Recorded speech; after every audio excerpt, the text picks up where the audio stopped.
काल ऑफिसमध्ये birthday celebration झालं होतं आणि त्याचा केक मी आज खाते. तर hello everyone, welcome back to my mini vlog. सकाळी किती लवकर उठलं तरी मला घरातून निघायला उशीरच होतो आणि हे नेहमीच झालंय माझं. आणि म्हणूनच मी आज ऑफिसला ऑटोने जात होते.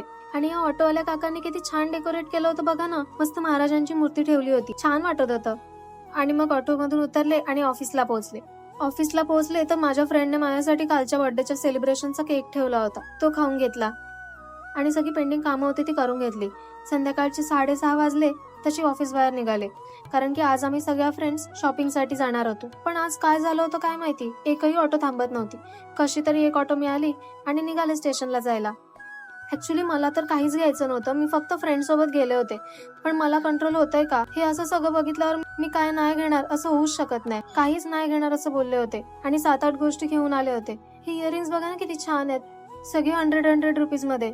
आणि कोणाला जर वेडिंग साठी वगैरे शॉपिंग करायची असेल ना तर खरंच तुम्ही ठाणा मार्केटला एकदा व्हिजिट करा, किती छान गोष्टी मिळतात यार इकडे. फायनली शॉपिंग झाली आणि इतकी थकले होते ना मी, आणि मग गेलो होतो खायला. मग सगळ्यांनी मस्त असा फ्राईड राईस ऑर्डर केला आणि मस्त पेटपूजा केली. तर असा होता माझा आजचा दिवस. बाय.